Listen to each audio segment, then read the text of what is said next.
Welcome to the Tech 45 podcast. I'm your host, Jack Ryan, and today we have the pleasure of interviewing John Schutzius. John, why don't you introduce yourself? Yeah, Jack, thanks first for having me on. Excited to be here and be part of this. As Jack said, my name's John Schutzius. Jack and I met about a little over a year ago now, I guess, at an event out in Wyoming, supporting some veterans charities. So we kind of had a little bit of a unique background similarity, right? So a lot of aerospace background, military vehicle type applications, things like that. I've worked for a lot of the companies that manufactured things that Jack either rode around in or flew around in his military career, or supported in some of his previous endeavors. Super excited that you reached out, and looking forward to this conversation today. Yeah, me too. I think when we met at that veterans charity event that you're describing, I instantly connected with you. I think we both shared a passion for obviously motors of all sorts, both for ground vehicle applications and also for aerospace and aviation applications, like you described. You're the companies you were involved in early on in your career, and then continue to be involved in. I have direct experience with some of the engine architecture that you were so critical in being a part of. Those motors propelled me around in my career, which is kind of cool. And there's some of my favorite motors too. You worked for Caterpillar, you worked for Rolls-Royce. I know now, you're working on some really cool defense technologies with some newer motor technologies for some new platforms. But I guess I wanted to back up and get your take on, what drew you into the engineering world. What first interested you in starting a career or studying engineering from the get-go? Yeah, so funny enough, it wasn't what I originally set out to do when I first went to college.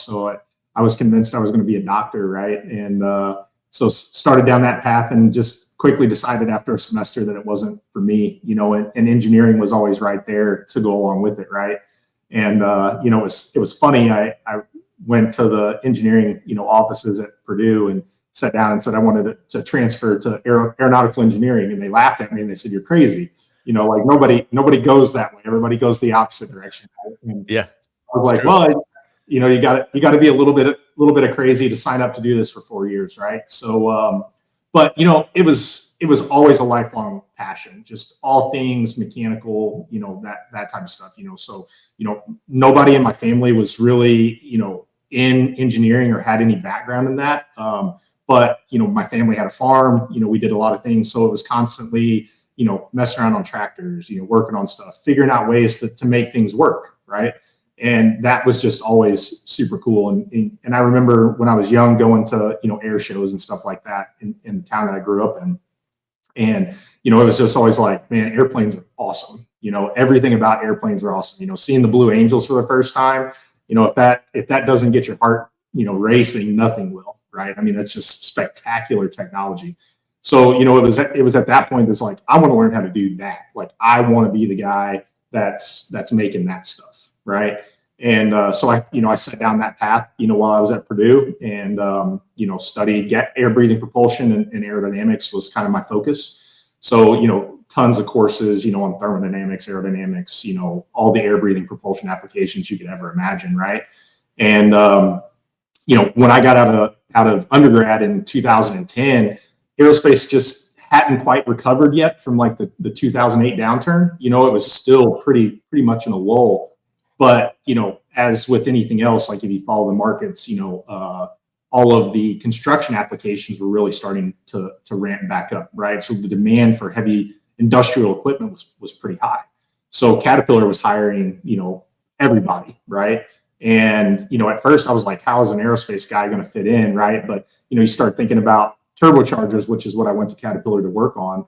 They're exactly the same principle. You just don't have the combustors, a diesel engine, instead of the hot section in an engine, right? Yep. So it was a really easy transition, and some of the best experience that I've ever had was working with Caterpillar. They just kind of threw you to the wolves and said, hey, go figure it out, kid. And I'm straight out of college, and about 6 months in, my boss transitioned to a new position. So I ended up inheriting like what was the biggest program at the time for CAT, which was the Tier 4 interim and Tier 4 final emissions regulations changes on off-highway diesel. It had already been on highway for a while.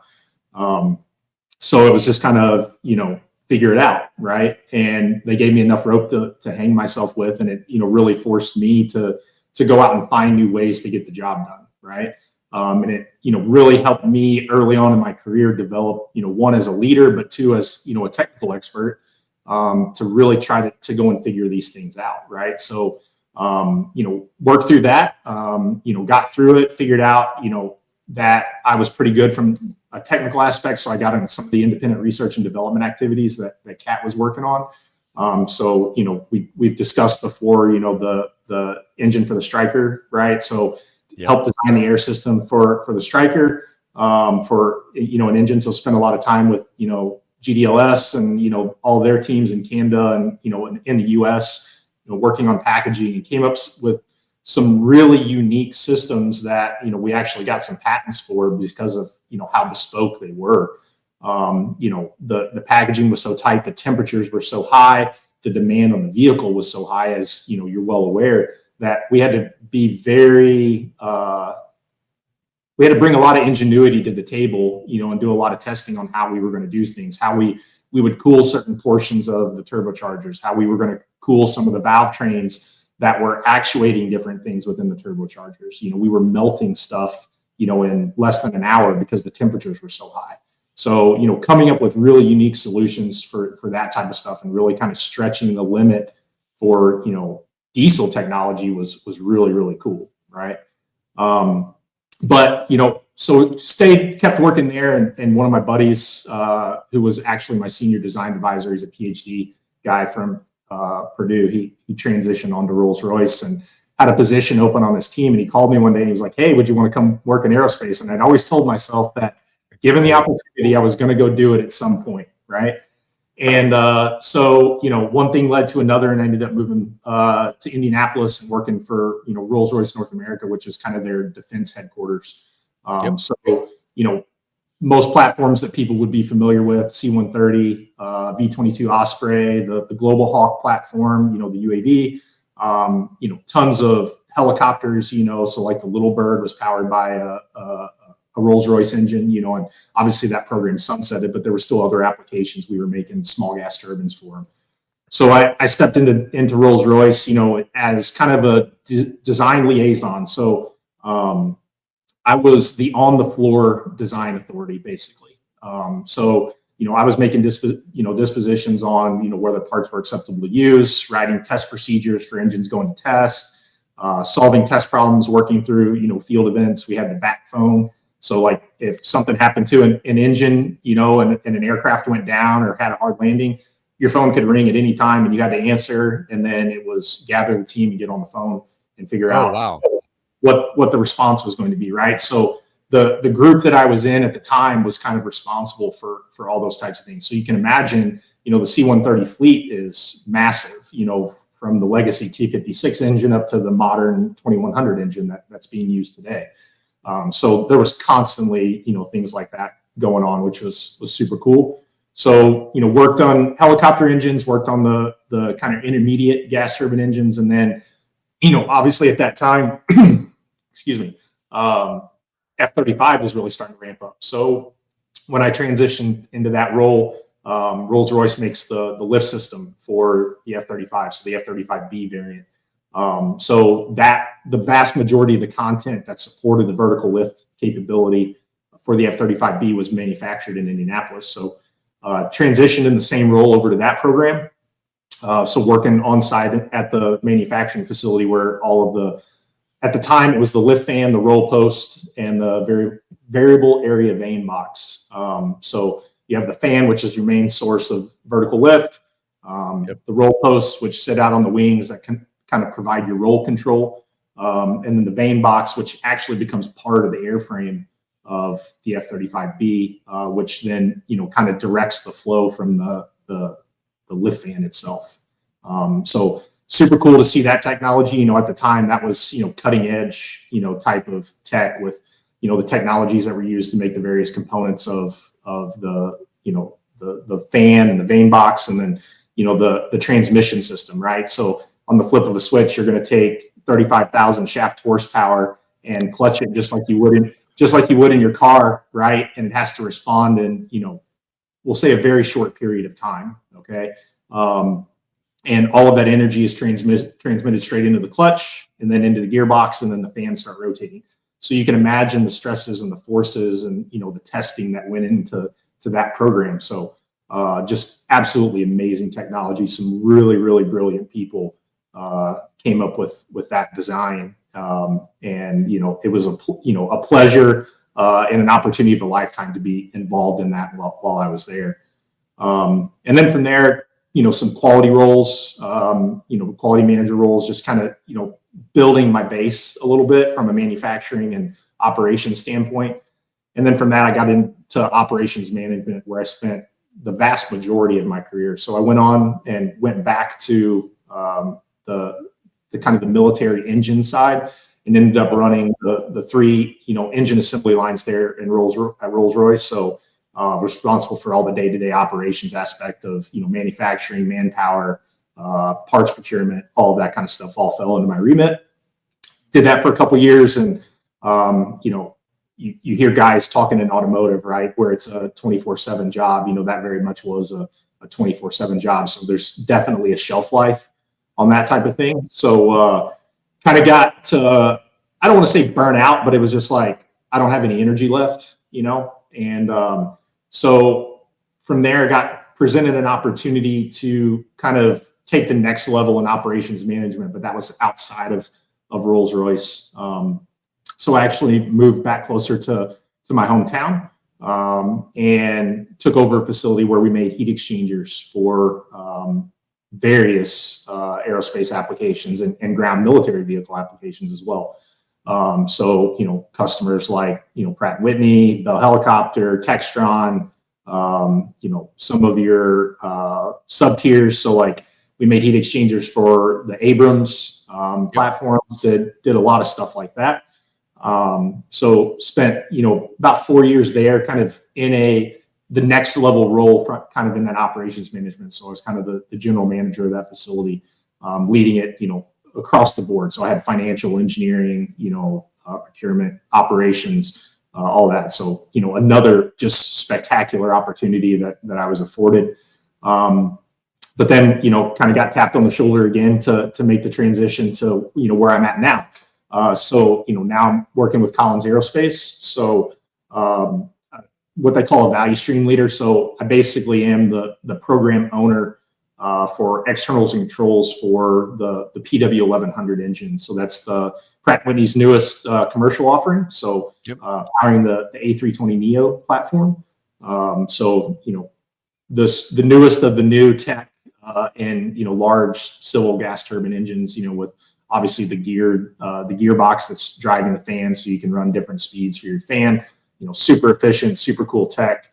And, it's just amazing to see the progression, from, where I was at with Rolls-Royce, which was, I won't call it dated technology, but it was, older. Those engines were designed in the 70s and 80s, and now seeing engines designed in, the late 90s, early 2000s, and now seeing them go into flight, and the vast differences in them has been super cool. So, very, very fortunate in my career to have, a pretty diverse background and a lot of very unique opportunities. And so it's been a great ride thus far. That's so cool. I mean, I can hear the passion in your voice for just the variety of these high performance engines, whether it be a diesel powered motor, a turbofan, a geared turbofan, like you're describing, some of the new technology. And I think so. Two of the platforms that you mentioned earlier on in your first statement was the Striker, which I'm intimately familiar with, and then the C-130, which, for those that don't know, it's kind of like the legacy, widely adopted cargo aircraft. It's a turboprop, if I'm not mistaken. It's a turboprop. Yep, full engine turboprop. Yep. So it's so basically a propeller. It's got 4 propellers on the front. It can carry probably way more gross weight than it probably should for its size. It's an incredible aircraft. And I've been I've ridden in the back of a C-130, and it's so cool seeing how the crew operates. And And one of the things that the C-130 was, designed to do at one point in time was to deliver paratroopers onto an airfield at low altitudes, which is, a capability that the DoD developed, um, you know, man, 80 years ago, maybe even longer than that. But paratroopers were used in World War II to get infantry troops and equipment basically, closer to the front lines. So think, forward elements that were invading the eastern front, the western front of Europe. And it's kind of cool. So early on in my Army career, right before I commissioned, I was exposed to both those vehicles that you talked about, the C-130 and the Stryker ICV, infantry carrying vehicle. There's probably, I think, 8 or 10 variants of the Stryker now. It's such a modular platform because of the powertrain that you guys developed. It's got incredible power to weight ratio that motor does. But one thing that I thought was cool, I haven't done many landings in a C-130, but I've jumped out of the side door of a C-130, and when that giant turboprop that you were describing, when the prop wash hits you, it's like getting spit out of the fastest roller coaster you've ever experienced. So you're basically dangling out of the side of the C-130. You're holding a piece of nylon rope with a metal hook on the end of it, and then there's a braided steel cable that goes, I guess, on the outboard side of the aircraft, and you're hanging out the door. You jump out the door with all the force you can muster, and the prop wash from that Rolls-Royce engine. I didn't even realize there was a Rolls-Royce engine. It just propels you, after the aircraft, and then you fall down towards the ground, relatively hard landing. But my first time jumping out of a C-130 was really an incredible experience. It's I got chills thinking about it. When I was sitting next to my two ROTC buddies, Mike and Scott. Scott's going to be on the podcast too. He was a Green Beret in the Army. I hope you guys get a chance to meet at one point. But I was sitting next to him. We purposely sat next to each other to experience this thrill together on the C-130. And we turned to each other like, kind of like trying to get out some nervous energy. We're like, man, I can't believe, the Army has been doing this for, since World War II, or maybe even before that. And then the Stryker ICV, I was exposed to that vehicle. There was a National Guard unit right by Penn State. So I went to Penn State for college. And as part of the ROTC, exposure to military technology that was, relevant in the Army this was back in like 2009 or 2010. The Stryker had been pretty widely adopted by then. They've been forward deployed to Iraq already. But I thought it was so cool just seeing that big green vehicle, that 8x8 beast of a vehicle. And I had a lot of experience in that Stryker, after I commissioned and became an infantry officer. And one of the things I wanted to pick your brain on is, it's when the military is writing requirements for a powertrain, it's always a tough balance, balancing the things that you described. Power, weight is obviously a big one, even more so important with aircraft, but also important with ground vehicles. So power, weight, range, which plays into the fuel efficiency part that you touched on with some of the new geared turbofans. What sort of challenges, without getting too specific, did you face when you were working at Caterpillar and getting exposure to some of the defense technologies that they were trying to build that had common architecture with commercial motors that you were describing? Yeah, so I mean the biggest thing is life, right? So when you're pushing these vehicles to their absolute limit, something's got to give, right? So you're Joe Smith, out there running his excavator with a Cat diesel wants that thing to run forever, right? Okay. And and he doesn't necessarily, he might trade some power, for an opportunity to run his machine another 2,000 to 3,000 hours before an overhaul, right, or something like that, because one, he can't afford to have that machine down. That's his livelihood, right?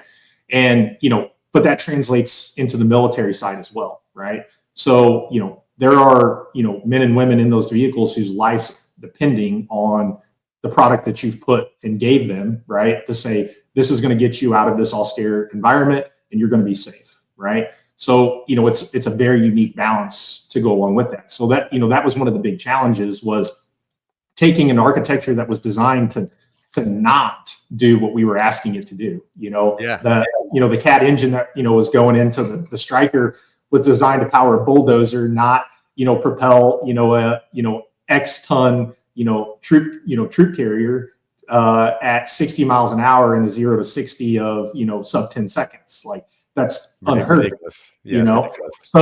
So it, it was the challenge is how can we take this already existing architecture, beef it up enough so that it will survive and then meet the life requirements, right? So, you're looking at material changes, where you used to be able to get away with cast iron, you might have to go to stainless steel, or, some of the other more exotic metals. What are you looking at with new turbocharger technologies? What are your ducts made out of so that you don't melt them, right? When you're running full rated power for long extended periods of time, trying to get, out of harm's way, right? So it was a careful balance and making sure that you're communicating with the customer that says, look, these are your trade-offs. It's always a three-pronged approach. You can have usually two of the three, but the third one is not going to be exactly what you wanted, right? Yeah. So, there was, the focus was always first and foremost to meet the requirements. What is available to us to meet the requirements, right? So it's go and find those things, So a lot of times that was metallurgy, right? So, what metallurgy can you go and change to make it last longer, to withstand the pressures and the temperatures that you're going to be asking of these machines? So that was the biggest thing, in the grand scheme of things, the life requirements, particularly for the Stryker vehicle, was relatively low because it was such, to your point, it was such a modular system. An engine could be swapped from a pallet and put a new engine in like 4 or 5 hours, right? Guys could do that, behind the wire and get it done, and then have that vehicle back up and running, right? So, the modularity aspect and having that where light maintenance was easy, but heavy maintenance may not be as easy. Was another thing that we really focused on, right? So, the goals, were really, okay, your life requirement isn't that much, but you need a modular system. Got it. We can go and manage that. Okay. So, when we set our life target of, X hundred of hours, that before, the engine started seeing a significant amount of performance degradation, we could design around that. Right. Okay. So it was like, hey, we don't need to go stainless steel here. We're going to save some cost. We know this will last, right? So you go and do, the highly accelerated life tests and, halt tests, whatever you want to call them. So we lived in a test cell in, Peoria, just putting this thing through its paces and then tearing it down. So, every 100 hours, we're going to tear it down and we're going to look and see what the pistons look like. What do the valve sleeves look like? What do the turbos look like? Are we getting, oil coking? Are we getting any of those other things that, are inherently part of operating a diesel engine at those temperatures and pressures, right? And, we finally hit a point where we were like, yeah, that is a solid, package. We meet the weight targets, we meet the power targets, right? It may not be ideal for the package, but we'll work through that. And that was kind of something that I talked about before, where we did some really unique things to cool the engine. One working with GDLS on their cooling packages, because we had to integrate with all of the electronics and everything else that was involved in that vehicle, right? For some of the other platforms outside of just the troop carrying variants, right? So what can we do to cool that thing, right? You're generating power, but one of the outputs is heat, right? So how are you dissipating heat? So once we found that solution and found that balance, and then, got it in a vehicle and understood what those dynamics were, then it was iterative, right? So put in the vehicle, hey, what failed next? Hey, what failed next? Hey, what failed next? Fix it and then send it back out, right? So, that was part of, being on site with GDLS when we sent teams up there, was they went with tools and parts and, next generation type things because, hey, we're worried this is going to fail, but we think we have a solution. Go and test it. If it fails, we can swap it out quick, right? And it's developing those partnerships and kind of being very agile in that design process, especially in those, IRAD type of activities. That's super important.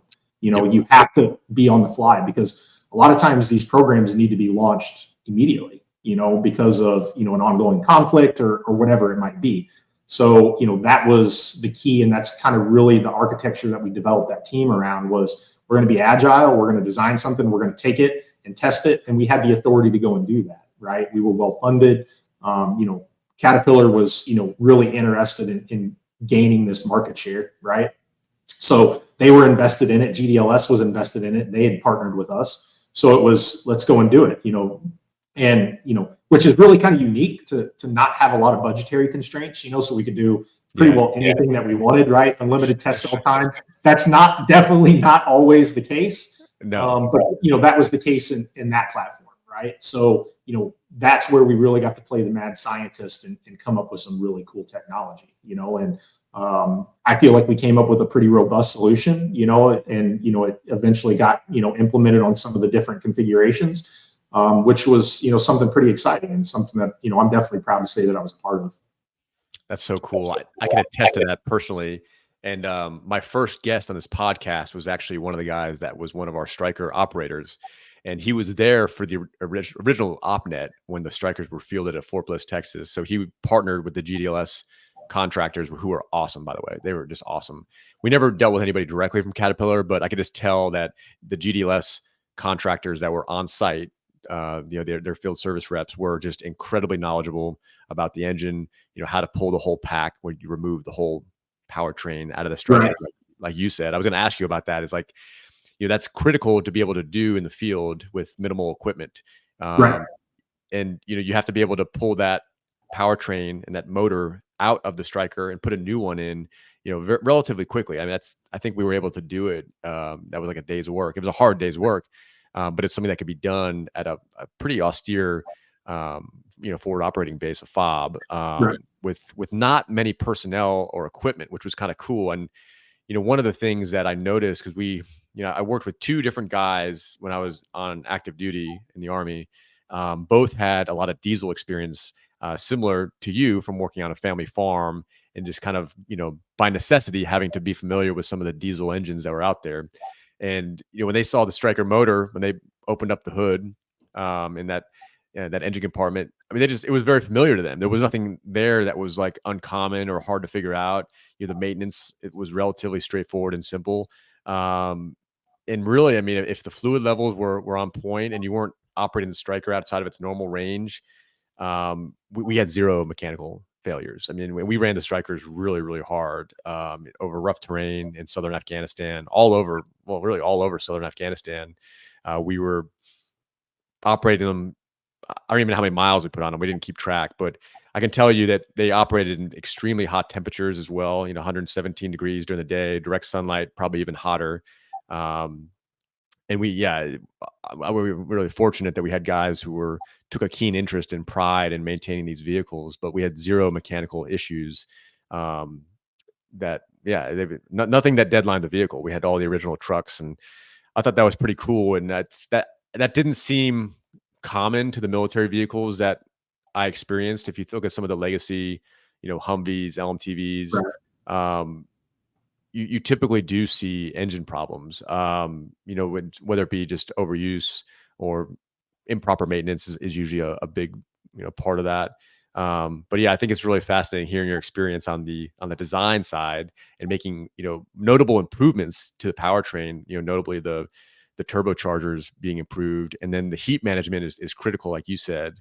When you decided to make the transition into aerospace, I kind of have a soft spot for Rolls-Royce because I like a lot of the things they've done. They have a really cool legacy. And that was also perceived when I worked, for Cessna. One of my favorite aircraft is the Citation 10. Yeah, 3007. Yeah, so anybody that knows, that's an aviation nerd like us, will be familiar with the Citation 10. It's noteworthy that it's the fastest business jet, so really the fastest civilian jet that you can buy. Right. It might still have that title, even though it's not in production anymore. It might still have that title.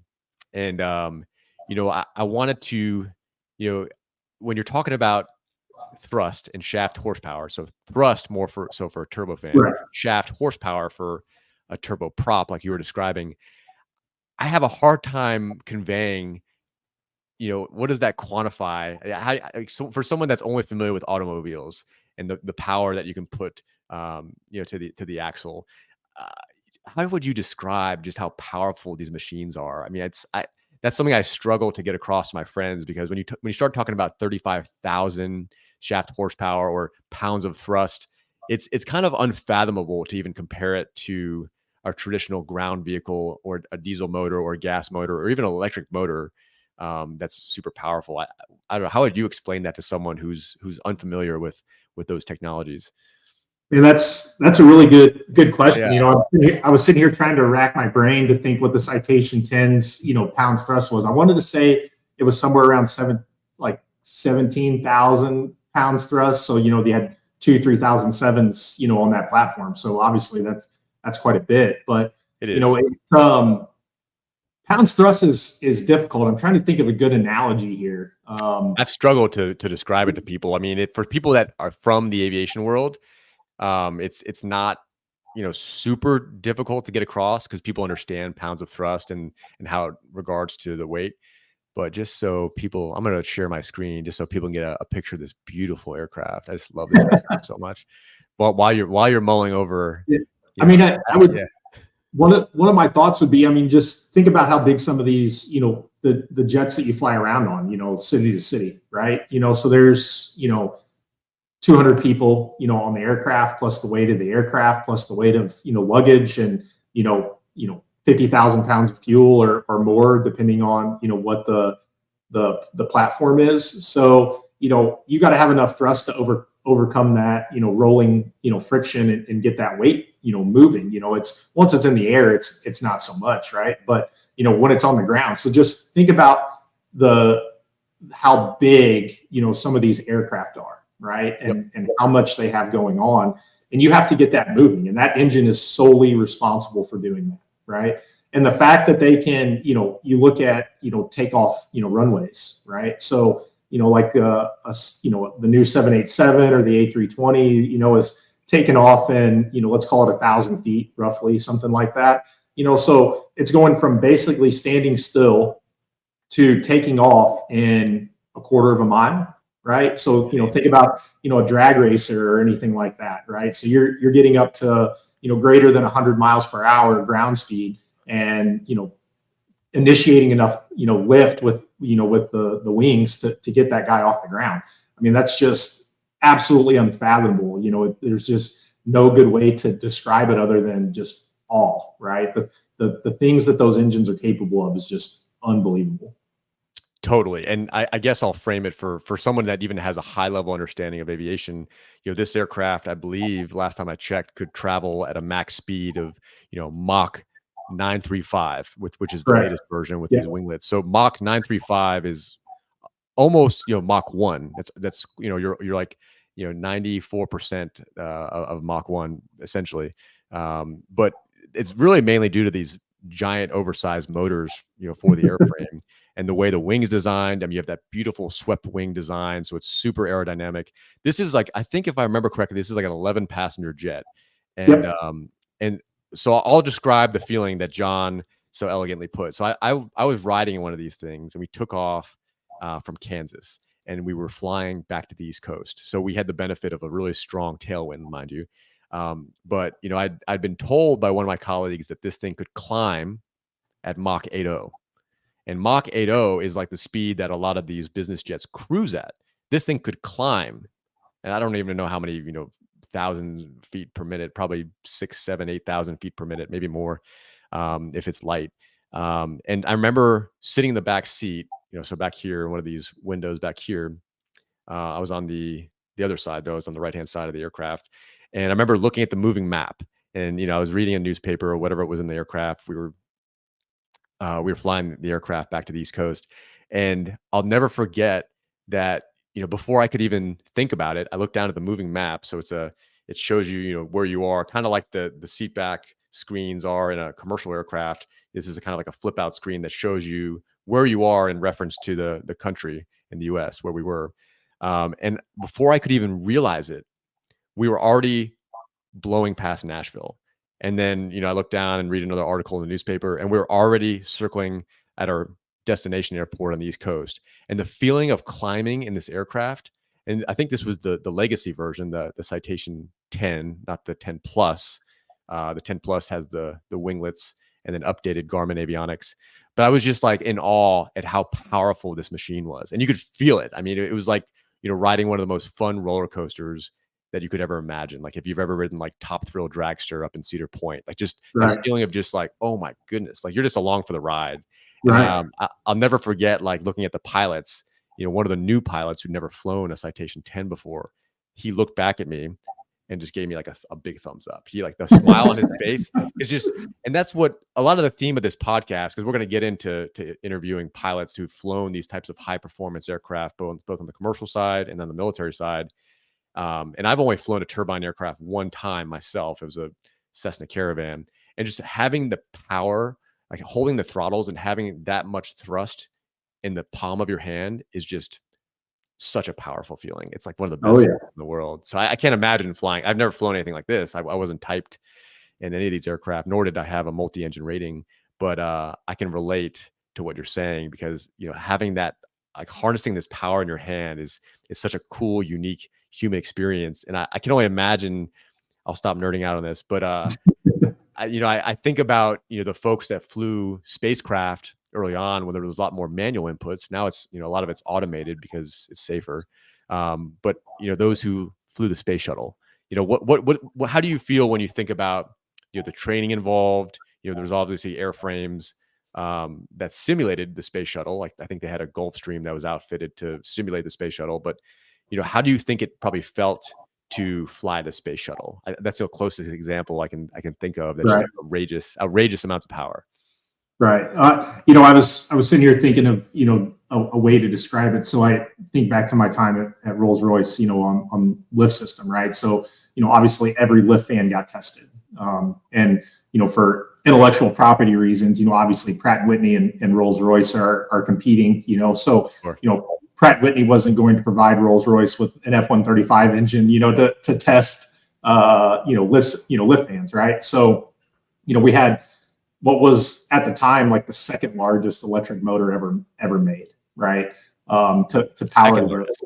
yeah, Oh yeah. my Which I don't know what the first number one was. I would like to know, because when you saw this electric motor, it was the most amazing thing I'd ever seen in my life. But so that the test facility to test the lift fan, the walls were multiple feet thick in concrete, right? And you had a really complex ducting system to really kind of make sure the flow coming into the fan was right, so you could really understand the true performance of the fan. And when you would go to full power, like a full clutch engagement with a full 35,000 shaft horsepower engaging that whole building, it was that the footprint of that building was probably 10,000 square feet, something like that, right? Multiple feet thick concrete, let's call it 10 stories tall after all the ducting and everything. The whole facility would shake. Multiple feet thick concrete. So, you're talking, I don't know if it's 1,000,000 tons of concrete, but it's a lot. There's a lot of concrete in that building, and the whole facility would shake. You could feel it in the manufacturing facilities next door, which were 50, 60 yards away. So when they would engage, you could hear it and you could feel it. It would shake the ground. And just knowing that there's that much power, and that much thrust, that you can shake a building of that size and create that sort of impact to the land environment around you is just, you can't comprehend it until you experience it. It's like being at a shuttle launch. Like if you've ever got to experience a shuttle launch, you're miles away from the launch, but you can feel it, in your chest. You feel that. And that's just, that raw power, like you said, when you grab the throttle and you run it forward, knowing that you have that and that amount of power exists in the world is just awe-inspiring. Oh, it truly is. I mean, I think one of my favorite sounds on the planet is hearing a turbofan spool up. And it's obvious, like you said. So initially, it's in an electric generator that's moving the fan. I'm Right. not as familiar with geared turbofans, but I imagine it's a similar concept.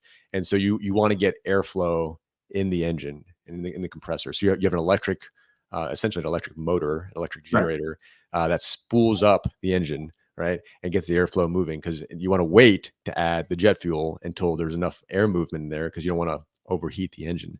So once there's the adequate airflow, and new motors do this automatically, but some of the motors that I've used in aircraft, you have to do this manually, and you have to make sure that the process is correct, that that your rotation speed is all dialed in. New motors do this automatically. I'm sure military jets probably do it automatically too. But when the gas is added to the mixture and you have the fuel nozzles open up and you hear that engine start spinning exponentially faster, Right. until it gets to its operating, RPMs, and that feeling is so incredible. And I can't imagine that some of the test cells you've been a part of, because you've seen way more high performance engines than I have. I was only scratching the surface on the business aviation side. We were obviously drawing from architecture that had been, developed, decades beforehand, like you mentioned.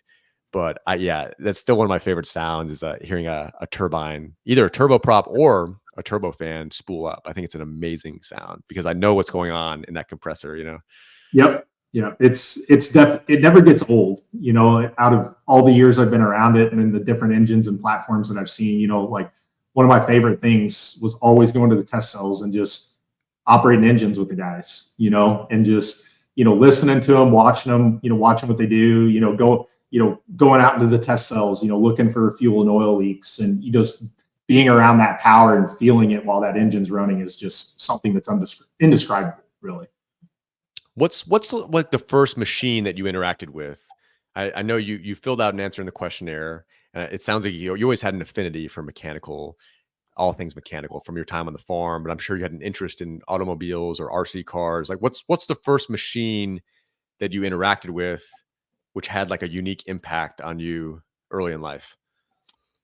Yeah. So, I'm going to age myself a little here, but like RC cars were really kind of, were like the cool toy to have when you were a kid. Right. Totally. So, Yeah. I think I was like 7 or 8. And I remember like all I wanted was an RC car, and they were, not nearly as sophisticated as they are now, some of the things that you can have, but, it's just the standard nickel metal hydride battery pack, old school type of deal. Right. Yep. And, I was just always fascinated with it. And then, my dad would be off at work and I'd sneak into the garage and I would start taking screws out of it just to see what was on the inside of it and see, cool. what was making it drive and, how was it working and, how was it, all of those different things. Right. And, so that really was kind of like, oh, well, there's gears here and there's gears here. Right. And, I was fortunate, my parents were pretty strict. They wouldn't just kind of give me the answers. They were like, well, go figure it out, So, at the time that was books, the internet really wasn't in everybody's home, kind of at that time. But, as the internet became, more mainstream, right, you had more access. I can recall there was a website called howstuffworks.com. Oh, yeah. And I think it still exists in some capacity, yeah. Right? I think it does. But I would literally sit for hours and just read How Stuff Works articles, on, how does this work? Why does this work the way that it does? And then, watching Modern Marvels on the History Channel and, all that kind of stuff. And, SR-71 and, the U2 and understanding all these like super advanced technologies.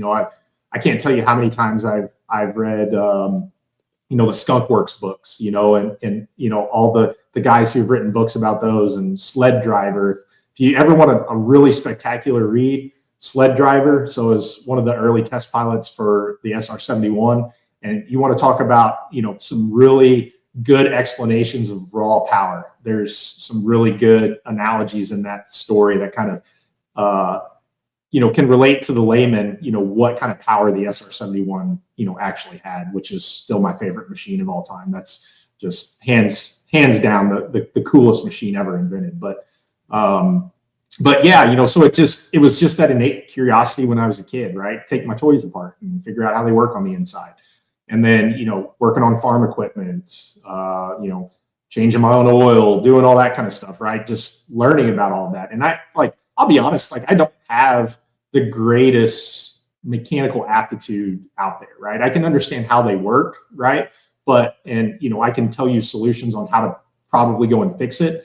But, I've worked with mechanics that have knowledge way beyond my wildest dreams, right? They can do all the same stuff, solve all the same problems, and then put the tools to use and actually make that idea that I have in my head come to fruition, and I probably learned more from being around mechanics and just that quote unquote blue collar, right?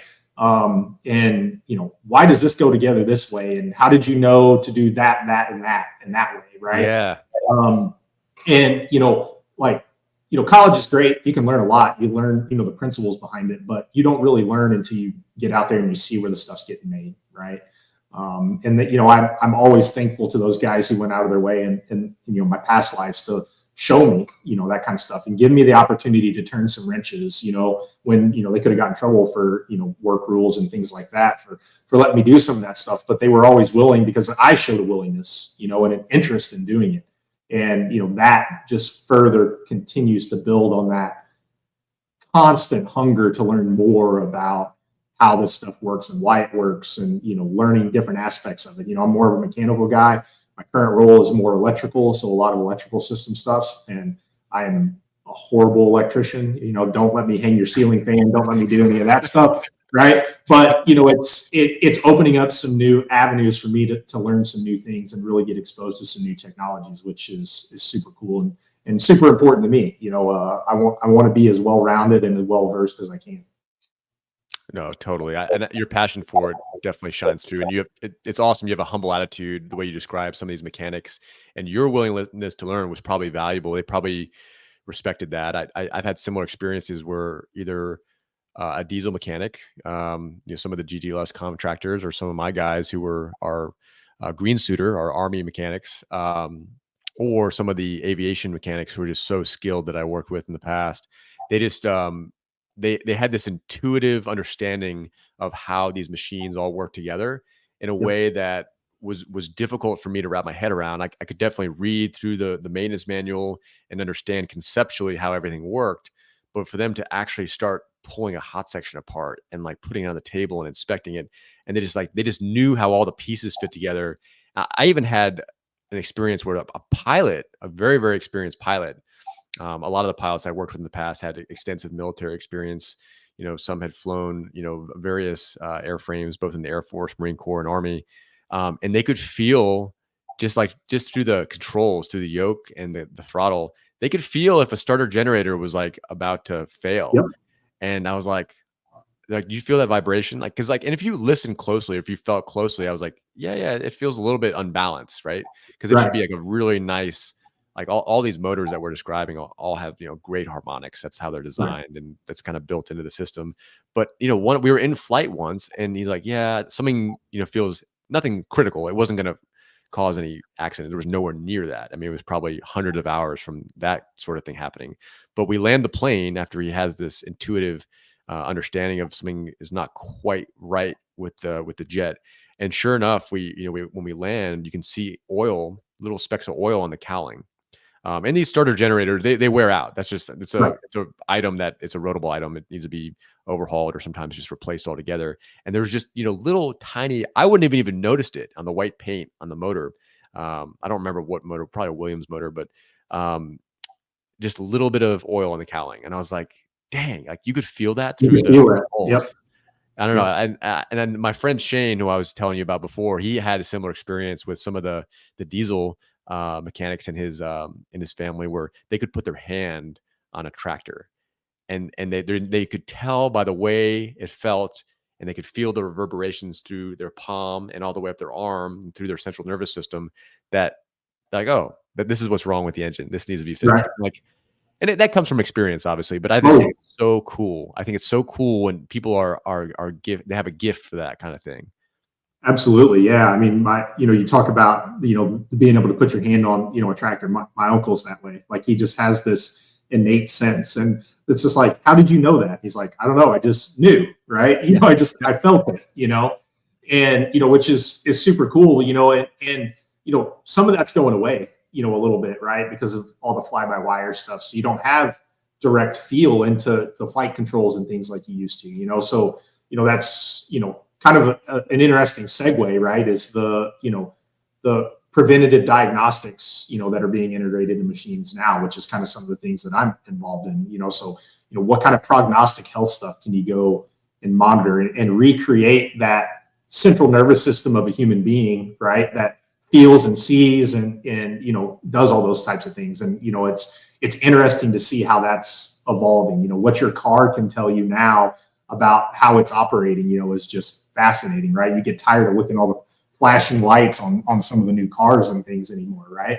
But I mean, some of the new predictive stuff, with vibration sensors. You could have one vibration sensor that can monitor 15 different engine order vibration modes, right? And each one of those is telling that vibration monitor something different, and then there's a post processor that's giving that feedback to the ground crew, right? And it's saying, hey, you need to go and fix this, it's about ready to fail. And you wouldn't know that otherwise. And it's just absolutely amazing how we've been able to take that human interface, right, and translate it into a digital electric or digital mechanical type of activity to help solve some of these problems.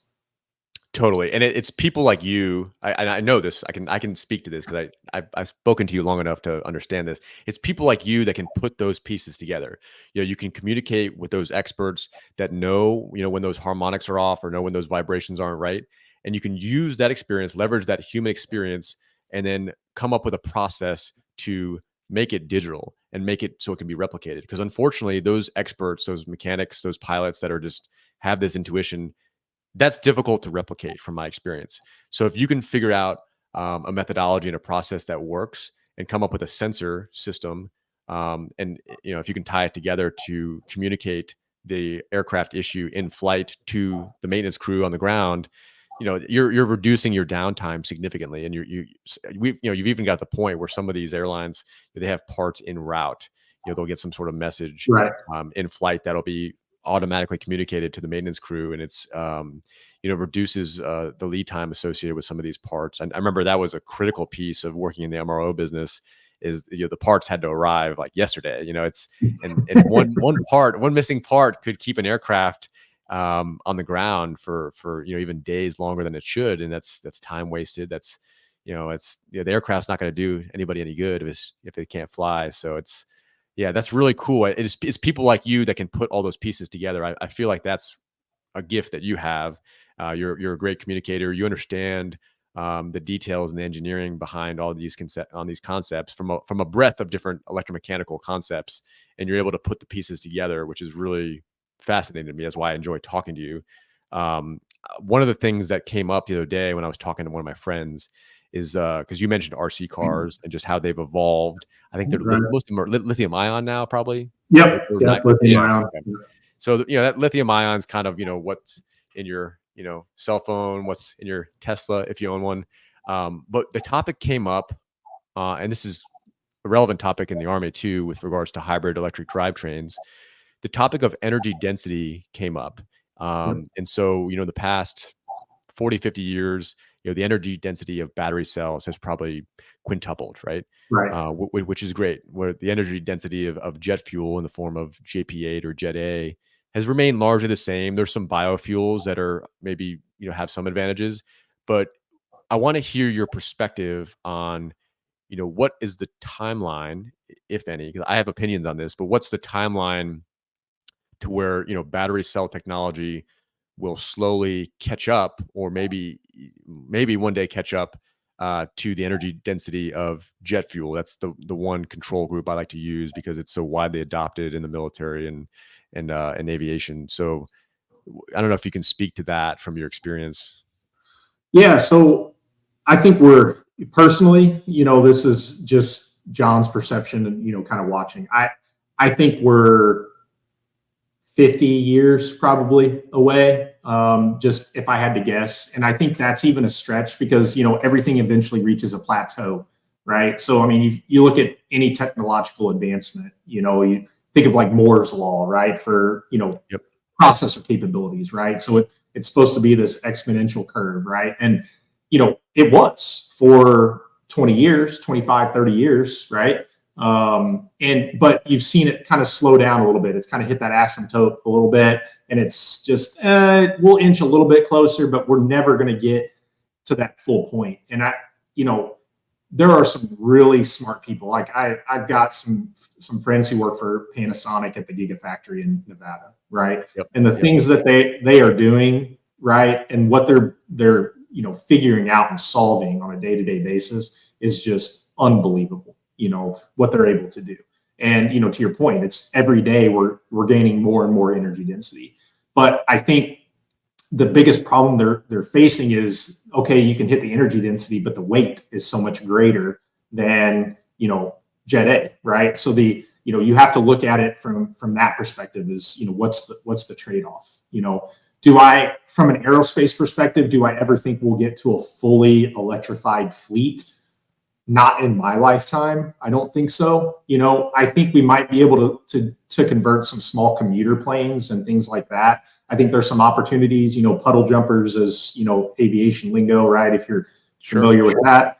There might be some opportunities for that for like short range flights, but your transcontinental type of flights, flying, New York to Dallas or New York to LA. I don't see the technology developing fast enough. What I'm most interested to see, and where I think the biggest benefit and the true next step is the hybrid aspects of it, right? And I even see that from your everyday car and truck type application. I think that we're missing the mark personally. I think we're missing the mark a little bit on going fully electrified. I think there's a ton of opportunity for hybrid technologies, where we could do a lot better from an efficiency standpoint, emissions, whatever you want to look at there, by moving more things to a hybrid technology. The prime example to me, and I think where a lot of people miss the mark, is locomotives, right? Locomotives have been hybrid electric for decades, Great example. So look at what those locomotives are able to do, how much they're able to pull, and there's not massive fuel tanks all over the place on those things. They're carrying, a lot of fuel, but they're traveling, all the way across the country in some instances with one tank of fuel, right? And they all are hybrid electric, right? So it's a diesel electric generator, and they're powering electric motors and pulling, tens of thousands of pounds of material all across the country, right? And why we haven't leveraged that more has always been kind of odd to me. I like a stepped kind of gated approach. And I thought, we kind of put the cart a little bit before the horse on the fully electrified. I think there's definitely applications where full electric vehicles are absolutely excellent. If you're a city commuter, I think it makes tremendous amount of sense. I live in a very rural area. An electrical car makes no sense. There's no infrastructure for it, right? But my wife has a new hybrid, right? So she's got a hybrid Toyota, and it's an SUV, and that thing gets 43 miles to the gallon on the interstate doing 80 miles, right? Like, that's just mind-boggling. Like, why would we not leverage that more, right? Think about what you could do with, that's a gas internal combustion. You think about, small diesel engines where you can really extract more power, right? And, I could see that, you look at some of the VW diesels, which they had their own issues with emissions and everything. So take that with a grain of salt. But, you could get, a Jetta or a Passat or something like that. It was nothing for them to get 50 to 60 miles to the gallon on a small diesel engine, right? Totally. So you couple that with, some hybrid technology and, take some of that low end burden where you're really dumping fuel and let that electric motor get that vehicle started and moving, and then transition into an internal combustion engine, you're talking, massive leaps, and I think there's, similar opportunities in aviation, right? So the bleed air systems and all of the parasitic losses that come off a gas turbine to power all of the ancillary things in an aircraft, people don't appreciate it, right? And gas turbines could be, massively more efficient if we weren't robbing so much from them, right? With bleed air, with all of these different things, right? So, utilizing some, battery technology, right? So, put a generator on that, put some batteries there to store it and give yourself, some capacitance to support surges in demand or whatever it might be. I think there's a tremendous amount of opportunity, and I see that, in across all of, both the airframers and, the engine manufacturers are putting a lot of focus into that. And I think that's the future, personally. I think that's the obvious next step, where we're going to see these engines get more and more efficient, fewer and fewer emissions, lower, fuel consumptions, things like that. and then provide a really nice architecture and be able to put more creature comforts into aircraft with some of the hybrid technologies that are available. The 787 has a system like that already where it's kind of semi-hybrid, right? So, a lot of the environmental and atmospheric control systems on the 787 are independent of the engines, where on most of your other airframes, all of the atmospheric controls are regulated by the main propulsion system, right? So your engine's sitting out on wing. So being able to transition that and really kind of make the next step is where I see this going. I'm very interested in the hybrid technologies. I think that is the most logical next step, in my opinion. Oh, me too. And you hit the nail on the head. So one of the articles I'm working on writing on, I've been using not only the podcast but my writing as a really more or less a creative outlet. There's no real end goal in mind with this, besides the fact that I enjoy it. That's really the only end goal. And one of the articles I'm working on writing on is called, what does a Prius and a 787 have in common? You know what this is all about. You know where I'm going with this because you just explained it. But for folks that haven't been exposed to the 787 or the Prius or really any of the other Toyota hybrid electric drivetrains that are almost becoming standard in Toyota vehicles, really that's a reality, and because they do it so well, and so they're so amazing at that, and while maintaining their legendary reliability, which is key, right? That's key for their customer base. I own a Toyota. For that reason, because of reliability and the quality of the vehicle. But the article, I'll give everyone, my 10 viewers a sneak peek on what the article is about. And it's exactly what John said. It's, the hybrid electric architecture that Toyota and Boeing, built off some of their, flagship products is really the near-term gains are immense. Because, there's some systems in either a ground vehicle, whether it be a consumer vehicle, like the Toyota platforms we're describing, or a military vehicle, which is we'll get into later, have a lot of similarities with how the 787 is how that architecture is based too. And what I thought was so cool, the 787 is one of my favorite aircraft, up there with the Citation 10. I love flying on the 787. The Boeing 787 is incredible, and it became, there wasn't really a class of aircraft of that size fuselage that could do transatlantic flights like that so effortlessly. And there's a variety of reasons. There's obviously some weight reduction with a lot of carbon fiber built into the fuselage, well, really built into the wing, right? I think the wing in the wing, carbon fiber. And so so the wing of the 787, that massive swept wing, it's one of the most beautiful aircraft wings I've ever seen. I think they bake it in this giant oven in Japan. Like there's only one, I forget what it's called, an autoclave. Autoclave. Yep. Is that the right term? Oh, I got it. It's an autoclave. So there's like one autoclave in Japan that's like massive, and because it has to fit this massive wing. I don't even know how big the wing is. It's probably 100 feet long or something crazy. Probably longer than that actually. And so it's carbon fiber. So I don't know the exact manufacturing process, but carbon fiber has a lot of great strength properties of steel and aluminum. Also, lightweight properties, also corrosive resistant, which is critical in aircraft. So I think it's so cool that we now have, that size fuselage that can propel, a good number of passengers. But I think some of the economics of some of these larger airframes, like the 747, the Boeing 747, and then the Airbus, what is it, the 380, A380, that massive one that they used to build. It was very difficult to get all the seats filled on that aircraft. There just wasn't enough demand for those city pairs, those Dallas to Dubai, or the Atlanta to Shanghai direct flights. There just wasn't enough demand to fill every seat. So Boeing filled the gap, whereas the folks that wanted to go from the U.S. to Europe, let's say Detroit to Dublin, or Detroit to really anywhere in Europe, there was a need to have a smaller aircraft that had the ability to make that flight. And the way they solved that problem was through fuel efficiency, like what you're describing. So basically, it's not miles per gallon in the aircraft world. It's more of how many miles can you cover? How many miles can you cover? It's a similar ratio, but it's not measured the same way. But one thing people fail to understand is that a lot of the fuel burn on an aircraft it happens during takeoff, getting the Right. aircraft up to altitude. And then once you're at altitude, whether it be, 30 to 40,000 feet, the turbines, the turbofans operate very, very efficiently. There's less air resistance to overcome.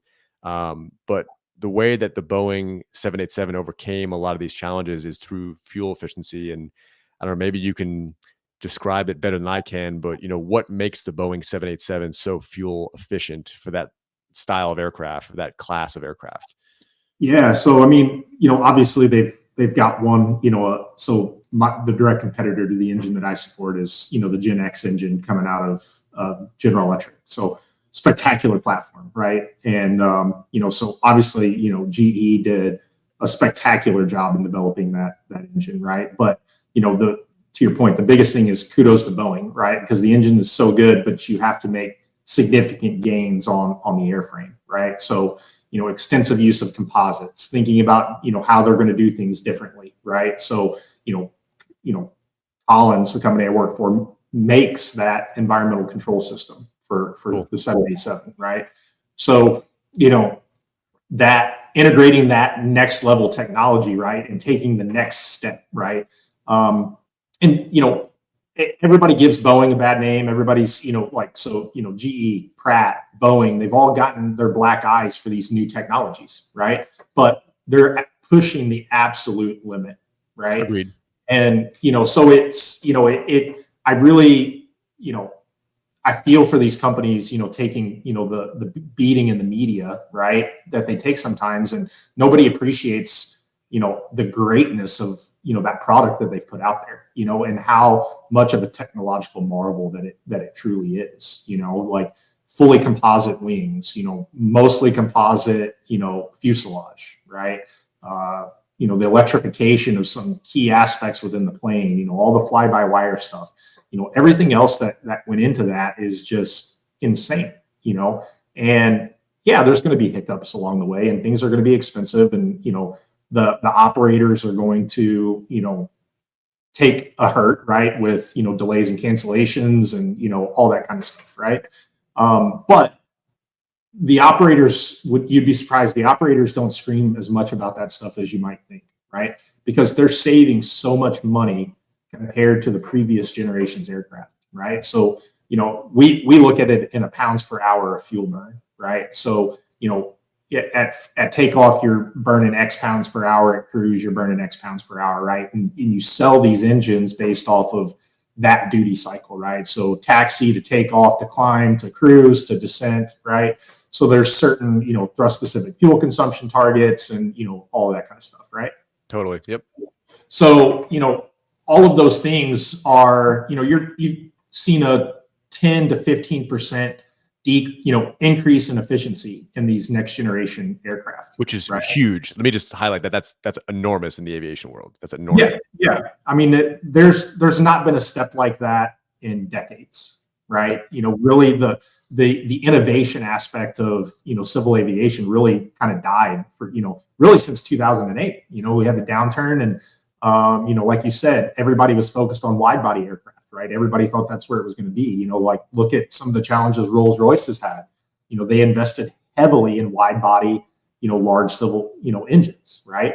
And they're climbing back out of that, and kudos to them. They're doing a great job, right? And there's still demand for wide body aircraft, but not like the narrow body aircraft, right? So the single aisle 3+3 type seats, 787, A320, those types of aircraft, that is what operators want. They can fill the seats, and they're getting the revenue service out of it, right? And I don't see that changing. I see, look at the order books for the 787, the A320, for all those platforms. Yep. I don't know what GE or what Boeing's order book is, but I know Airbus has a backlog of 1,600 aircraft, right? I didn't realize that many. 1,600 aircraft. That's right? more than I thought. Yeah. And so, things like that are just, that's crazy, right? Absolutely crazy. And granted, that number's fluid. Operators ebb and flow and what they're going to buy depending on market conditions. But still, you can figure 75% of those aircraft are going to get delivered, right? So, obviously they're doing something right. Obviously the operators aren't experiencing as much heartache, as the media might portray.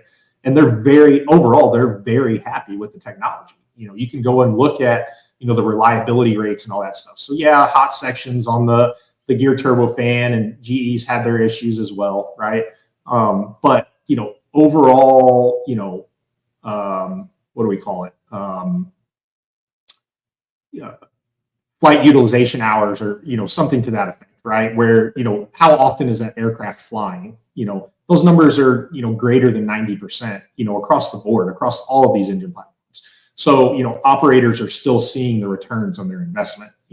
So that's super cool. That's the super cool stuff about it. Is it's just unfortunate. Most people aren't able to see behind the curtain, right, and understand what the true metrics are, right? They can, you get what you get regurgitated on the internet, or pick your news outlet, right? But the things that these companies have done, and these geniuses in these engineering teams, it's unbelievable. It's absolutely unbelievable what's been done in the last 10 years. Oh, I couldn't agree. I'm aligned with you. I think I applaud and commend anyone who's willing to take a really big step forward technologically, and Boeing has done that for sure, and they've done that before too. But you're right. I never thought of it in the frame of references. When the demand for commercial aviation plummeted in '08, we didn't see a lot of innovation, Right. right after that. And I'll never forget this. When I first got out of the Army, I moved to Charleston, South Carolina. So I lived, right by the Boeing plant in North Right. Charleston, which is at CHS. And I used to be captivated driving past that facility, just the scale of the manufacturing facility. I think they're still based there in Charleston. I think Boeing has a large manufacturing presence there, as well as over in Washington at their other manufacturing plant. But just seeing the different liveries, like you said, I mean, the backlog for these type of aircraft is immense. And the 787, the 320, they both fall into that category. And seeing just like the different liveries and paint schemes from all the aircraft, all the airlines around the world, they all were getting in line for the 787 when it was first coming out, and it was really cool to be there to see it happening, and to watch that manufacturing facility grow, and then to hire more structural engineers, more design engineers, um, more technical expertise that are now the whole supply chain followed them to South Carolina. It's been a really great thing for the state, and I could see the prosperity that came from that immediately when I moved there. Um, one of the things too, just while we're on the topic of hybrid electric drivetrains, I wanted to pick your brain because one of the key things on the Army's roadmap, if you look at what the DoD is trying to do, and it's closely related to the Striker. The Striker is not going away anytime soon. They're going to continue to make meaningful upgrades and capabilities to the Striker platform. But one of the things that's really cool, and one of the things that I always was impressed by, was the battery bank on the Striker and its ability to run the electronics on board. So, i.e., the communication devices, which was a variety of communication devices depending on what variant of the Striker you're in, the remote weapon station, and then some of the other life support systems that were on board. So the battery bank, and this is so my experience with the Strikers is 12 years old. It's probably since gotten better. But one of the advantages of a hybrid electric drivetrain in a tactical scenario is, two things: is the thermal management, like you mentioned, you're going to keep your thermal signature low. Your acoustic signature will be low if you're operating on batteries. So, the idea being that, you could, let's say, you're leaving some sort of tactical infrastructure and using the gas engine to go the first, 2/3 or 3/4 of the journey, and then you can cut off the gas engine, and move in quieter. And then, while you're not moving, while the engine is stationary, whether you're kind of just on an observation post, you can still use this hybrid electric drivetrain and this battery bank to run the electronics on board, but you don't Right. require it to run the drivetrain to propel you forward. So I think that's a really unique use case that the Army's looking at. And, some of my friends are working on that right now, and, they're still in the Army and the acquisition side. What advice would you give them as they evaluate, some of the, not only the cutting edge technologies, but the technologies that they feel can support them and support the life cycle, of that type of drivetrain in a military application like that? What advice would you give them, generally speaking? Wow. So, one is obviously just being able to, size the system, right? So making sure you fully understand the loads and, then plan for the future, right? So, we're constantly, developing new comms, new surveillance capabilities, new, whatever it might be, right? You see that stuff all the time. So the electrical demands on systems, is ever increasing, right? And, those electrical systems still, put out heat as well, right? So, you get into some of the next generation thermal, next generation night vision, next generation, radar systems, all that stuff. They put out tremendous amounts of heat, That's right? true. I didn't think about that. So you got to, you have to be able to still, cool all that stuff, right? So, what you're displacing with battery banks and putting a, a diesel electric or gas electric, whatever it might be, you still have to kind of fill that space with electronics and then the subsequent cooling systems to make sure those electronics stay functional, right? But the biggest thing is don't let somebody sell you a package that is sized for your current system, right? So if you need 30 kilowatt hours to support your systems now, size that thing for 60, because the development cycle of the electronics moves 4 to 5 times as fast as the mechanical systems ever thought about doing, right? Totally. So, make sure that you're not going and retooling your package in 5 years when the next generation electronic warfare systems come out. And now you're spending, another $1 billion to go and retrofit the fleet and put new, powertrains in them and all the new electronics at the same time. Size that system now for what you're going to need 10 years from now, right? Or whatever, the lifeline, the line of sight is for that platform. For the Striker, if it's 30 years, right? We'll plot out now what you think your electrical demands are going to be, and then what's it going to take to power the electronics and move the vehicle in short spurts if you need to, right? And then are you going to couple that with batteries, or some sort of other capacitance system to, where you can completely shut down the system and then run off the batteries, right? And then if so, what are those batteries? How are you going to protect them, right? Lithium polymer or lithium ion batteries are highly combustible and they're very fragile, we'll say. So in an austere environment, if you are taking gunfire or whatever it might be, you don't want to inadvertently puncture one of those things, right? Because they will go up in flames. Lithium and oxygen don't do well together. So what are your considerations for that? And I know a lot of that stuff's already been done, but just me kind of being the outsider and not, really being involved in those types of platforms, those would be the first things that I would be thinking about is, am I sizing my system so that I'm not spending a ton of money later, right? And can I handle the future demands? And then what are my ancillary systems going to run off of if I do need to go quiet, and then, don't be embarrassed to leverage civilian technologies, like the Toyotas, the Teslas, pick your poison. A lot of these things have already been figured out. Don't let, some business kind of pull the fleece over your eyes, right? There's a lot of really awesome technology out there and you don't have to go and reinvent the wheel. What's the adage? Rob and steal, right? Rob and steal the technology, right?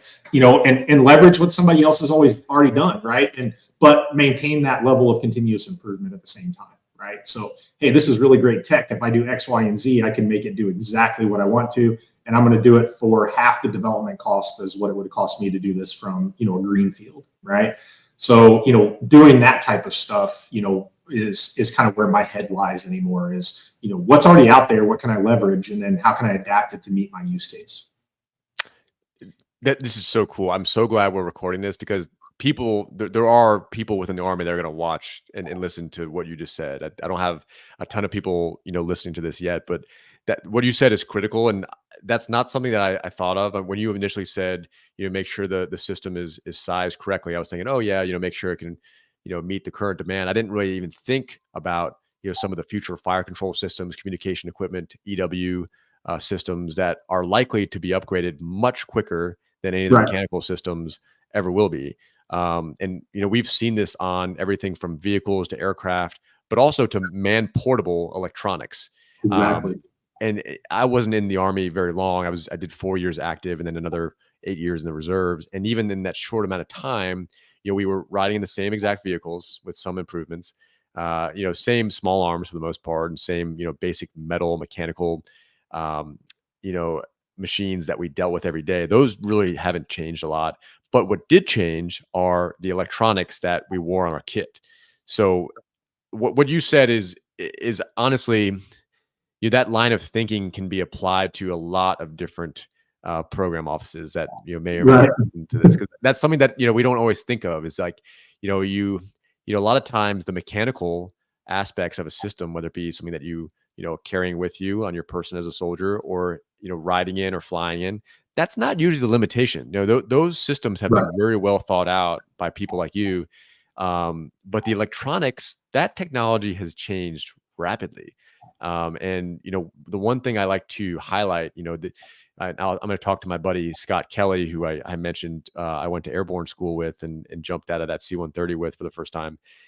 One of the things that he thought was really interesting is, he operated in some way more austere conditions than I did, in a really small team, super remote areas. And one of the things they had to do was carry a lot of, communication equipment to be able to communicate long range. I'm not super familiar with all the details of what he carried, but what's happened over the years, and I did see this in my short time in the Army, is what used to be 50 pounds, not 50 pounds, we'll call it 30 pounds worth of radio equipment, batteries, antennas, hand mics, all kinds of systems that work together, even just for HF communications. That those capabilities can now fit into a cargo pocket. Yep. So yeah, but that's without a doubt happening. And so the Army will continue to adopt new technologies for that reason, because the weight limitations are reduced. But what I also saw, and what I'm seeing now, is a lot of those communication equipment apparatuses that are smaller, they somehow generate more heat. Yep. That's what it seems like. And I don't know all the reasons for this, and I'm sure there's some really smart people and smart engineers that are working on these problems. But that is a theme that I've seen, is that the heat dissipation is a real problem, especially with Right. something that's worn on the human body. How do you create passive or active cooling systems built into the architecture of the system, and then how do you protect the human being from that heat, because people can actually get like second-degree burns from these types of Yep. equipment. So Right. interesting that you brought that up. I didn't think about that until now. So Yeah, I mean, we call it, radiative emissions, right? So you've got heat, there's, depending on the system, there could be microwave, there could be, all kinds of different things that are going on there. But, circuit boards, they're resistors and capacitors, right? So resistors generate heat when they, resist that current, right? So, all of that heat has to go somewhere. And, you think about the old packages, right? They were pretty large, right? So the heat load was spread out across a greater surface area. Now that we keep, compacting all of these different things, all of that heat's localized. So, you have to keep that stuff cool. And, what you run into too is, we see it, with electronics, so solder joints, braze joints, whatever it might be, you can remelt those joints, totally, right? Because, totally. the temperatures are so high. So, on some of these, high performance, either, radar or tracking systems, coming back to the aerospace side, you have to keep that stuff cool, and, a lot of times, the different apertures and things like that have to be maintain a very specific temperature, as well, in order to hit their peak efficiency. So you have to be able to provide those cooling systems. So, being able to do all that kind of stuff is going to be, electronics can advance, but it can only advance as far as you can keep it cool. Yeah, no, that's so interesting, because that's common across so many different areas within the DoD now, and also commercial applications, commercial aerospace. The commercial space industry has taken off recently. Those are all really unique problems that are being solved, and it's really cool to see. Talking to you, because you've had experience with ground vehicles and aviation. Design methodologies. Both which kind of complement each other. And one technology that I wanted to talk to you about, because it seems to keep coming up, and my friends that watch this podcast are like, "Can you talk about AI?" And I'm like, yeah, we can talk about AI, but it's just in its infancy. But one of the things that I wanted to weave into the conversation that we're having and try to see, where would AI fit? If John could go back 10 years or 5 years, previously to his career, I want to talk about AI on two facets. So battery technology and metallurgy, right? So a metallurgist can only study so many different combinations of alloys for various applications, and a double E, electronic engineer, electrical engineer, and the folks that are working on this battery architecture can only study so many combinations of battery materials that operate at peak efficiency and stay cool and are reliable and are not flammable. Can you see in the future a world where AI could accelerate that process, and maybe if a human gave it parameters and say, hey, we want you to design for XYZ, we want you to design for peak efficiency, we want you to design for energy density, instead of a DFM study, do a design for X, Right. design for energy density. Right. Can you see an application for that? Because I can. It's more conceptual right now as some of these generative AI models get better. But I mean, could you see like a really skilled engineer using those tools to help them? I mean, I definitely think so. And I think it's analogous to what we're already doing, so, some of the simulation softwares that are available, right, whether they were, in-house made, right, over, years and years of data collection and, correlating models and doing all that stuff, it really kind of already exists. And, in the advanced design spaces, AI, even though it's not really been called that, can spit out those answers for you, Yep. but it's only as good as its inputs, right? So AI is an amalgamation of a lot of human history, right? Yeah. And It is. it's only as good, right? And yeah, it's got learning algorithms and it's got all that stuff, which is what these simulation softwares don't have. So in theory, AI can evolve, right? So I definitely think there's applications, and there's a lot of investigation going on into the applications, right? Right now, to your point, it's in such an infancy point, right? And frankly, the cybersecurity aspects of it just aren't robust enough for it to be rolled into like an aviation type aspect or things like that, right? But you can go out and watch on YouTube.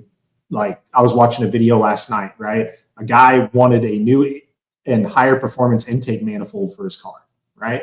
And didn't want to spend the money. So he asked AI to design him one, and then he plugged it into a CNC machine and built it and tested it, and it performed like within like 10% of what the AI system anticipated. And you look at the opportunities for that type of stuff to happen, right? And it's like that's pretty crazy, right? Where anybody with a basic set of machine tools could go and have something designed for them with no back history, on how to design something like that. So I think it's immensely powerful, but at the same time, it's something that deserves a lot of caution, right, in its development. I think, I'm very much a fan of the human interface in the design process, right? I think, there's nothing that can replace the human ingenuity aspect of it, right? Because, again, Agreed. we're free thinking, we're, very, we adapt to our scenarios, and we can, solve problems, complex problems, with a lot of variable inputs, right? Even if we don't have experience with it. I've seen people walk in, we have non-advocate reviews, somebody who has no idea anything about your design process, and we'll just ask a kindergartner's question, right? And you're like, oh crap, Yeah. we never thought about that, right? So I think there is definitely a place for it. And I think, regardless, it's going to become a part of the engineering and manufacturing side. Okay. It's inevitable, right? The tool is too powerful to slow it down. But, my perspective is, we have to be careful how we balance that with maintaining the human interaction in the design process.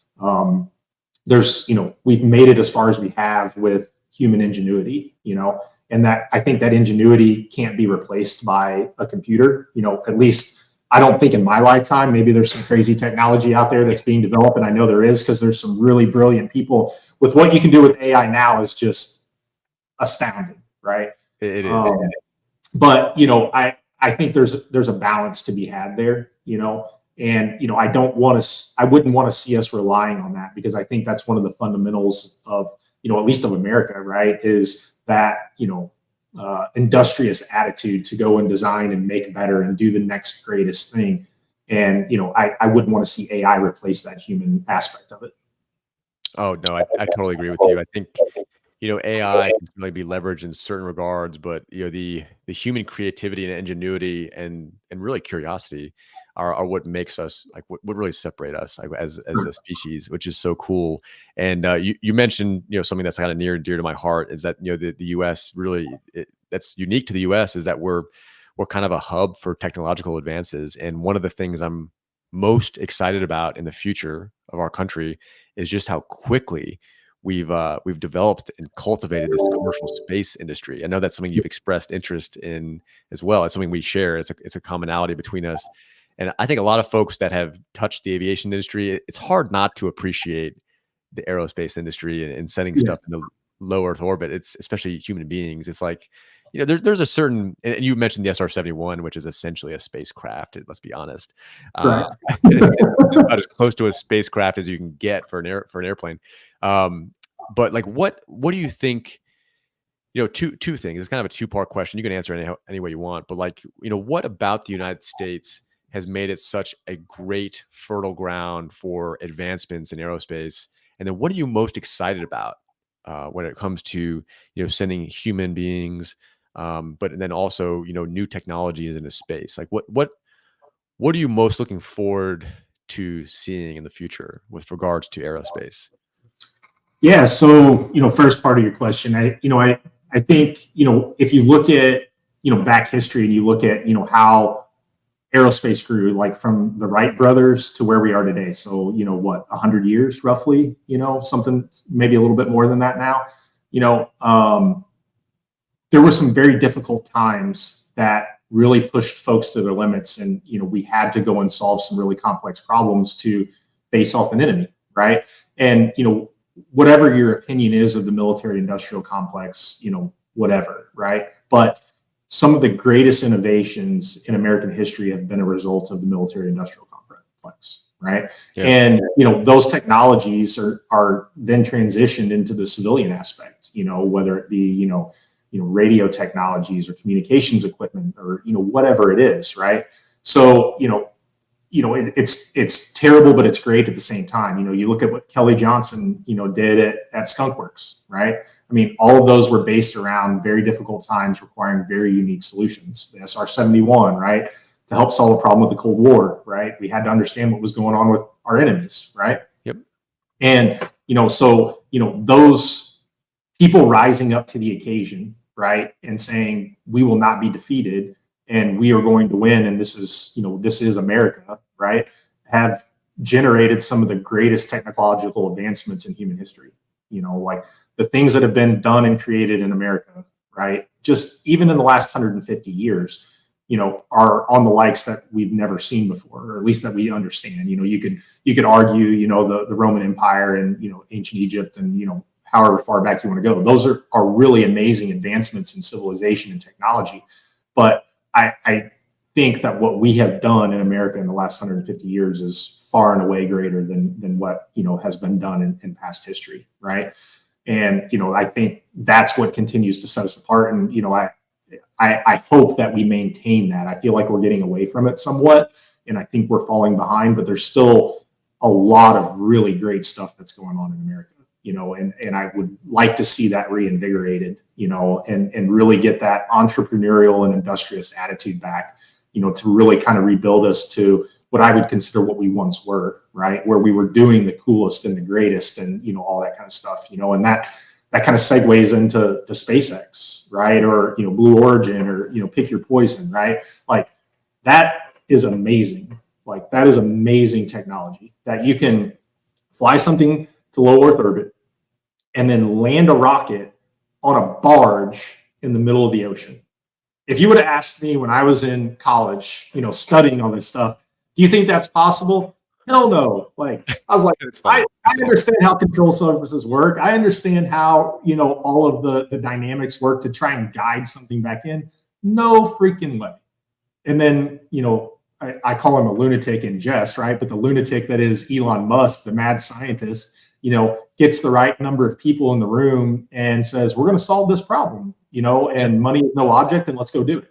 And you look at that and like, to me, that is the epitome of, SpaceX is like the modern day skunkworks to me, what skunkworks was back in the day, where it's just a bunch of really brilliant dudes and gals, right? Solving really complex problems and putting out some of the coolest machines that have ever, seen the light of day, right? And there's tons of really amazing stuff that's never seen the light of day. I'm sure, I'm not privy to a lot of that information, but I know there's really cool stuff that we don't even know about where guys and girls are doing the same thing, right? But we get to see SpaceX every day, and it's unfortunate that it's kind of become commonplace. Like I used to love watching, and I still do, on social media, YouTube, the SpaceX launches and everything. But everybody's kind of like, oh, SpaceX landed another rocket the other day, and they had one that hit its like 80th or 90th, landing. Like that's unreal, unreal. I mean, if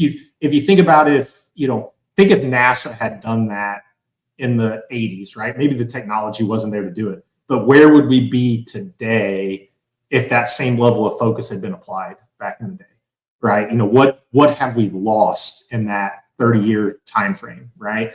But you look at SpaceX, what, 10 years, 15 years ish, like I can remember reading about them and remember their first launches, back in the day when I was in college, right?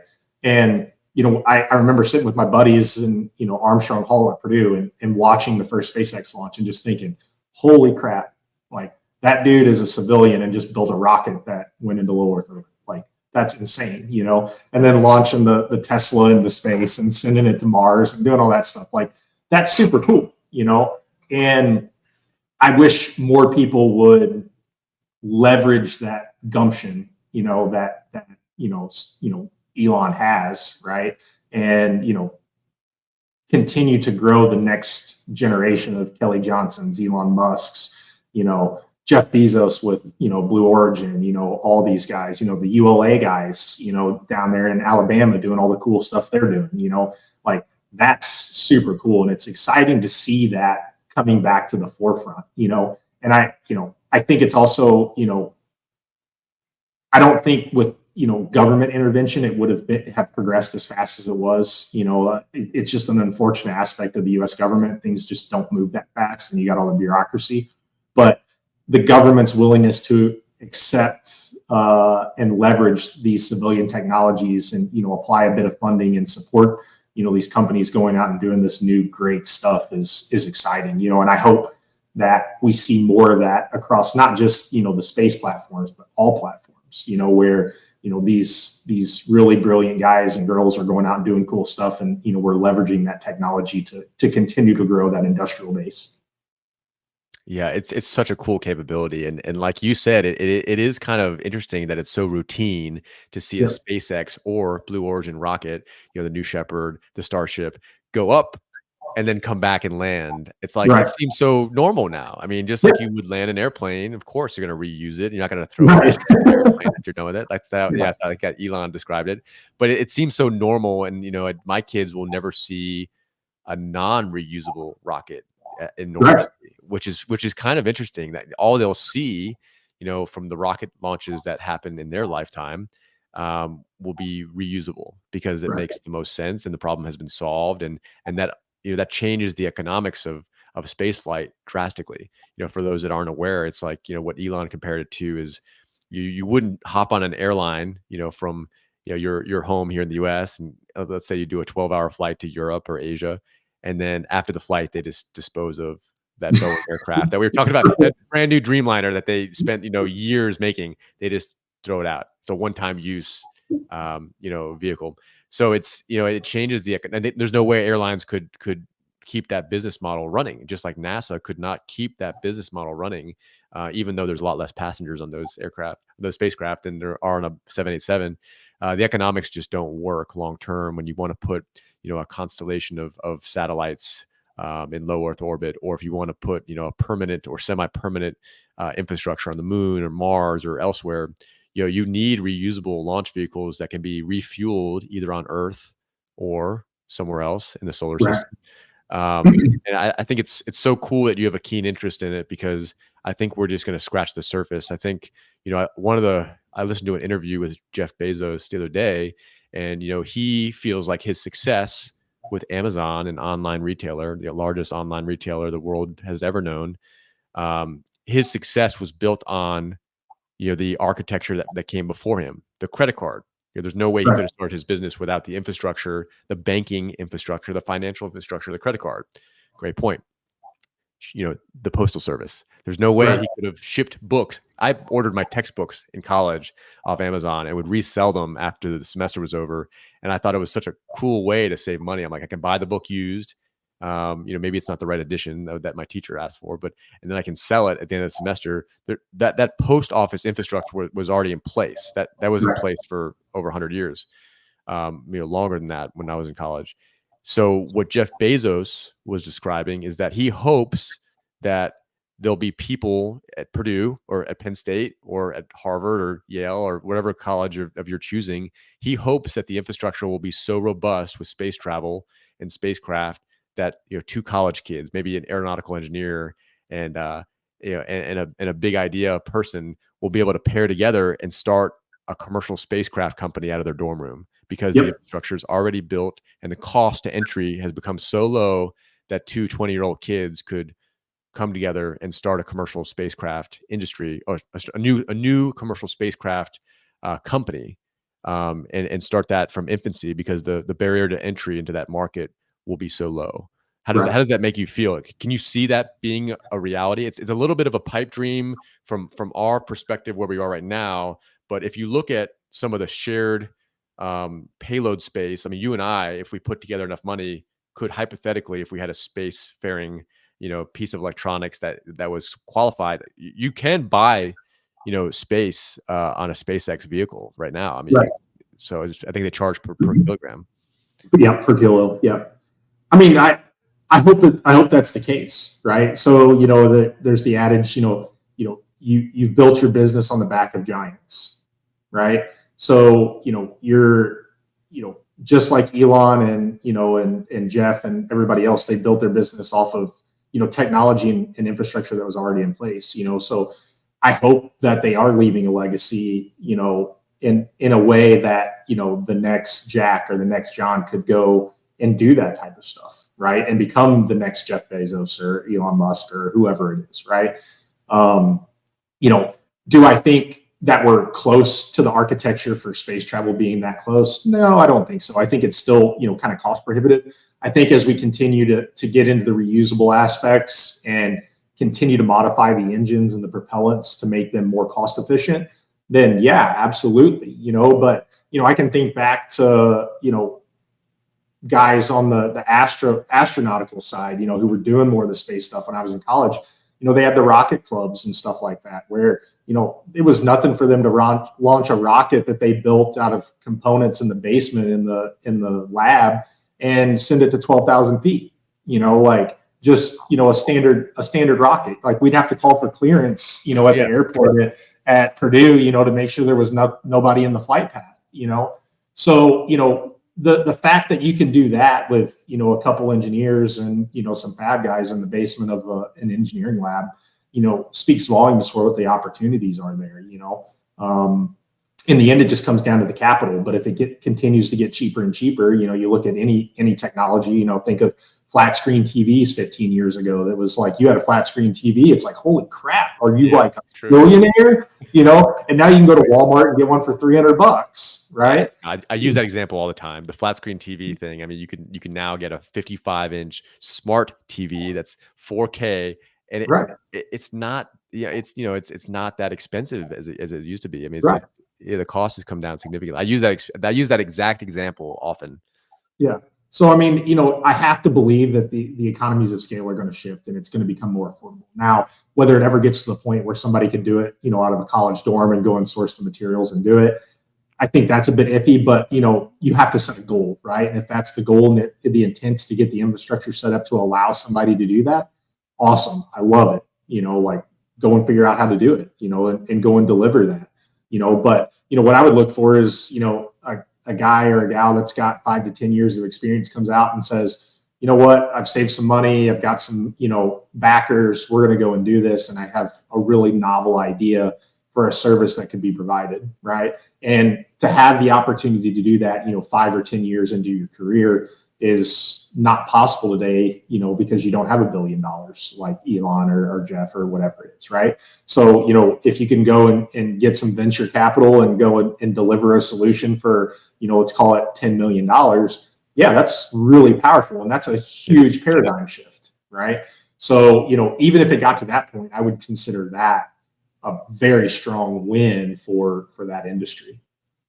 No, totally. I'm so glad that we jumped into aerospace. I wasn't expecting us to jump into aerospace. We could probably do a whole another interview on aerospace, 'cause I didn't realize you had such a keen interest like I do.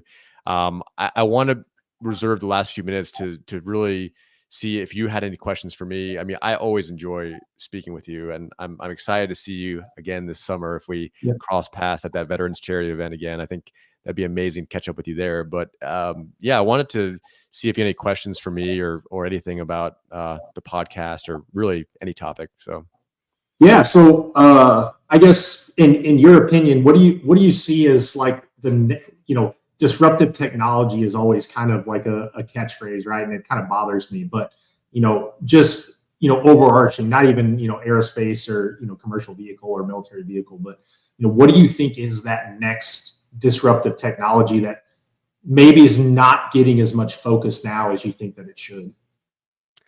yeah, so there's kind of a suite of technologies that I'm heavily interested in. I'm starting to do some research on it.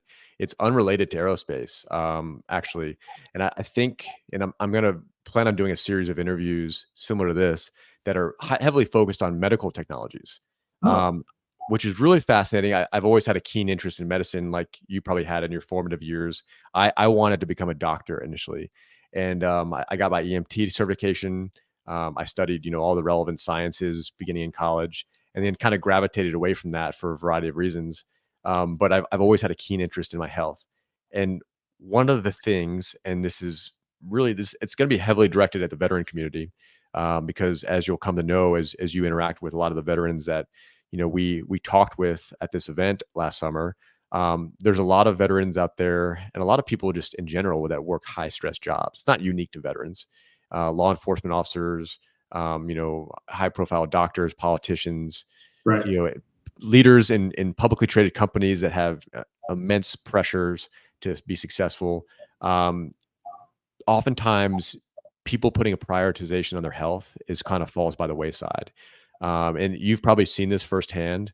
But I want to explore the possibility of people using technology in the form of, blood panels, fitness trackers, and anything else where you can measure your biomarkers that are relevant to your health and longevity.